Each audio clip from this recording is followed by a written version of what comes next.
नमस्कार दोस्तों, आप सभी का हार्दिक स्वागत है। हम पढ़ रहे हैं प्राचीन भारत का इतिहास, जिसमें प्राचीन भारत में हुए धार्मिक आंदोलन के बारे में हम पढ़ रहे थे। तो इसमें जैन धर्म हमारा कंप्लीट हो चुका है। आज हम बात करेंगे बौद्ध धर्म की।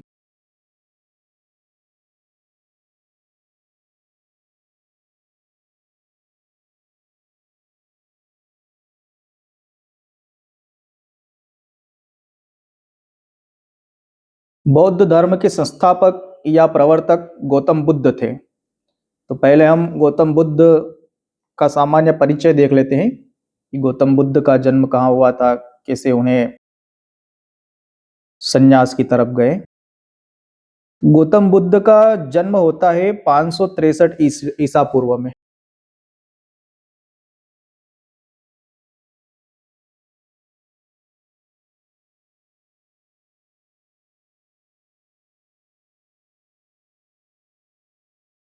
इनका जन्म हुआ था लुम्बिनी में, जो कपिलवस्तु में था। कपिलवस्तु कहाँ है, इसको लेकर के अभी भी जो इतिहासकार और आर्कियोलॉजिस्ट है, इनमें दो मत है। माना जाता है कि सिद्धार्थ नगर का जो पिपरहवा है, वही कपिलवस्तु था।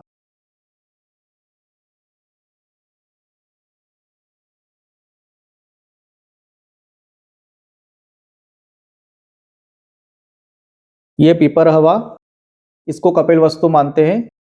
और कुछ इतिहासकार नेपाल की तराई में स्थित तिलोरा कोट को कपिलवस्तु मानते हैं। तो ये दो मत है इसमें कि कपिलवस्तु कहाँ पर है। तो पिपरहवा भी माना जाता है और तिलोरा कोट भी माना जाता है।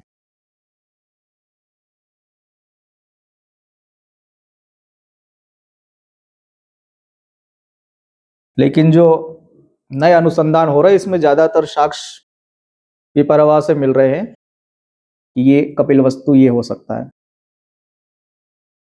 गौतम बुद्ध के बचपन का नाम सिद्धार्थ था और इनके पिता का नाम था शुद्धोदन, जो शाक्य कुल के इक्ष्वाकु क्षत्रिय थे, अर्थात बुद्ध क्षत्रिय वर्ण के थे।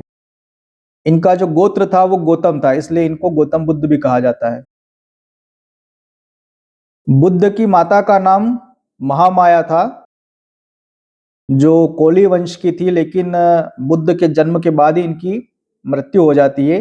7 दिन बाद ही इनकी मृत्यु हो जाती है। तो फिर इनका लालन पालन इनकी मौसी करती है, जिनका नाम प्रजापति गौतमी था। तो बचपन का नाम सिद्धार्थ।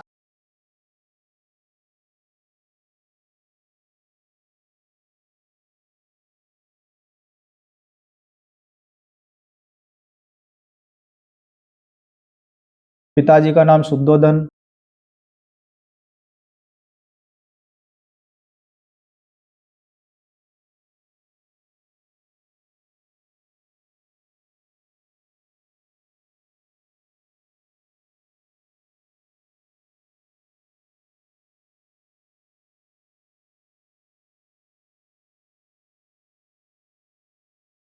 माताजी का नाम महामाया। और मौसी जिन्होंने इनको इनका लालन पालन किया था, उनका नाम प्रजापति गौतमी। 16 वर्ष की आयु में इनका विवाह हो जाता है। विवाह होता है इनका यशोधरा से। तो पत्नी हो गई यशोधरा।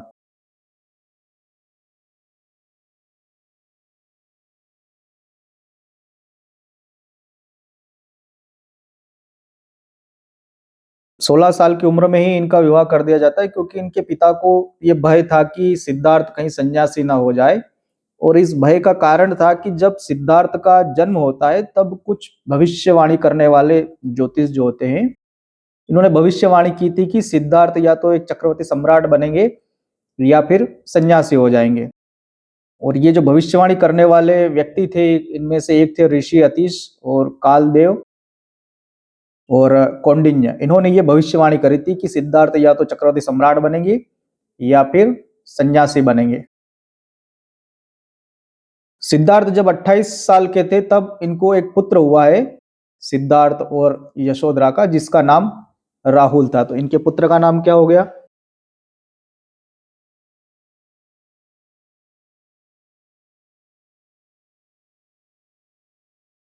राहुल। लेकिन सिद्धार्थ को हमेशा ये लगता था कि सारे संबंध, रिश्ते, नाते, सांसारिक चीजें ये दुख के कारण है। इन सांसारिक दुखों से सिद्धार्थ इतना दुखी हुए कि 29 वर्ष की आयु में अपनी पत्नी और 1 साल के बच्चे को, परिवार, राजपाट सब कुछ छोड़ करके जंगल की तरफ चल दिए। और ये जो घटना थी जिसमें इन्होंने अपना सब कुछ त्याग करके जंगल की तरफ चल दिए, इसको महाविनिष्क्रमण कहा गया।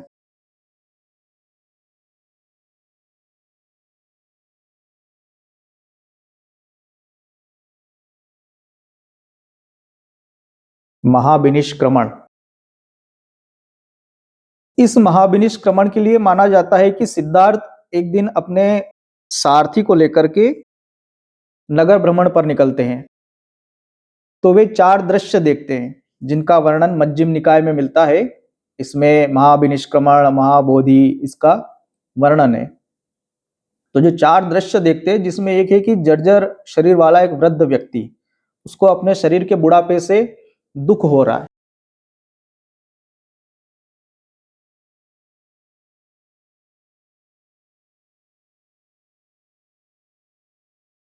तो ये व्यक्ति अपने शरीर से दुखी है।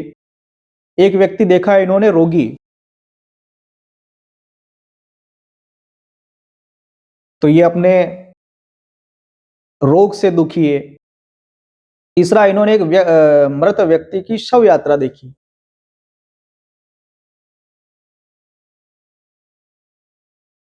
और देखा कि उस शव यात्रा के पीछे उस मृत व्यक्ति के परिजन रोते बिलखते विलाप करते हुए जा रहे हैं। तो ये भी एक दुख है कि कोई परिजन की मृत्यु हो गई। और चौथा, इन्होंने देखा एक सन्यासी।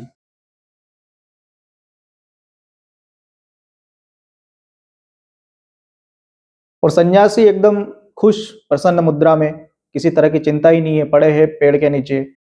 न भोजन की चिंता है, न घर की चिंता है, न छत की चिंता है, न परिवार रिश्तेदारों की किसी की भी चिंता नहीं है।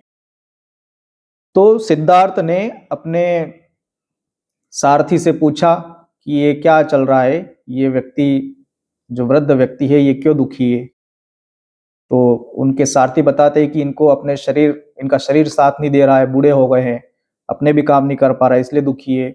इस रोगी व्यक्ति को क्या दुख है, तो ये अपने रोग से दुखी है, इसका उपचार नहीं हो पा रहा है। ये जो शव यात्रा के पीछे जा रहे हैं, तो इनका एक परिजन मृत्यु को प्राप्त हो गया जो अब दोबारा नहीं मिलेगा, इससे दुखी है। और ये सन्यासी सब कुछ छोड़ चुका है, तो दुख के जितने भी कारण थे वो इसने त्याग दिए। ये सन्यासी, यदि ये अब खुश है। हालांकि डीडी कौशाम्बी का कहना है कि जो बुद्ध के ग्रह त्याग के जो कारण है, वो शाक्य और कोली के बीच में रोहिणी नदी का जल विवाद था। क्योंकि इस समय कृषि के लिए सिंचाई की आवश्यकता थी, पानी की आवश्यकता बहुत ज्यादा होती थी।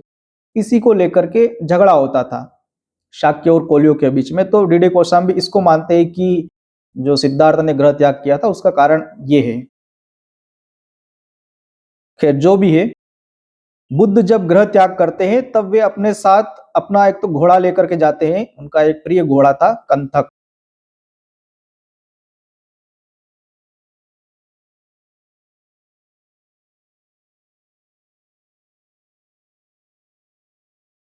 कई परीक्षाओं में ये नाम पूछे जाते हैं कि इनकी माता का नाम, पिता का नाम, पुत्र का नाम, पत्नी का नाम, घोड़े का नाम, सारथी का नाम। तो इनका ध्यान रखना है। तो इनका जो घोड़ा था उसका नाम कंथक था और इनका सारथी था छंदक।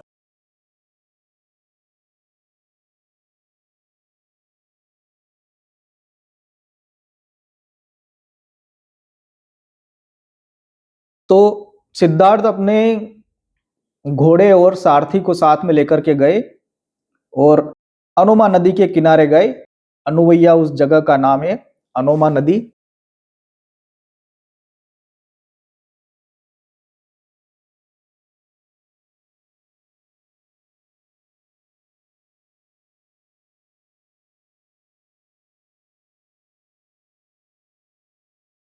अनुवैया जगह का नाम है, अनुवैया या अनुवैया।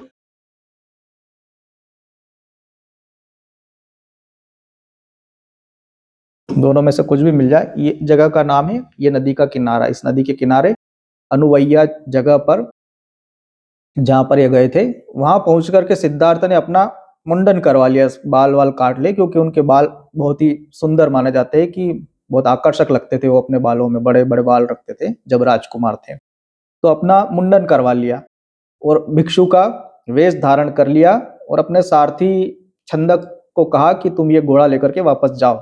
जो उनका प्रिय घोड़ा था कंथक, उसको लेकर के छंदक जो उनका सारथी था उसको वापस भेज दिया।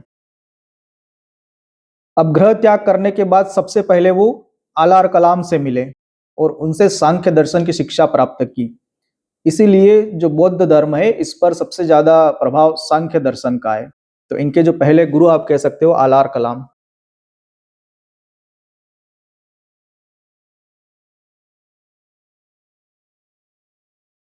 इनसे इन्होंने सांख्य दर्शन सीखा।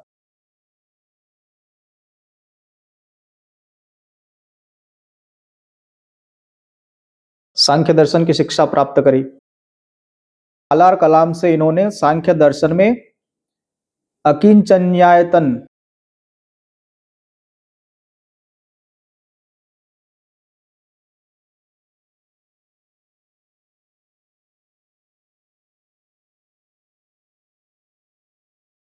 अकिंचन्यायतन और अरूप समापत्ति,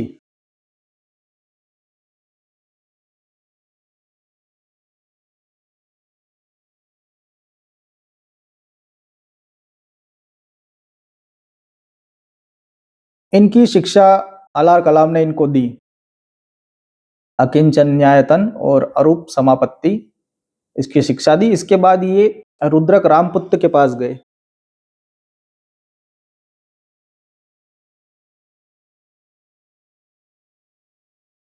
क्योंकि जिसको ज्ञान चाहिए वो एक जगह नहीं रुकता है, उसके पास ज्ञान की भूख हमेशा रहती है। तो रुद्रक रामपुत्र से इन्होंने नेव संज्ञा ना संज्ञायतन इसकी शिक्षा प्राप्त करी, योग की शिक्षा प्राप्त करी। नेव संज्ञा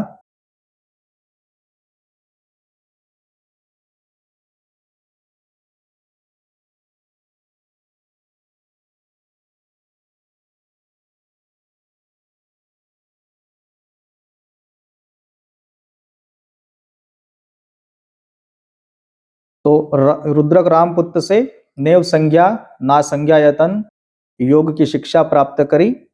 फिर इसके बाद सिद्धार्थ तपस्या के लिए चले जाते हैं। इनको लगता है कि ये जो ज्ञान है ये कम है, तो ये और तपस्या के लिए जाते हैं।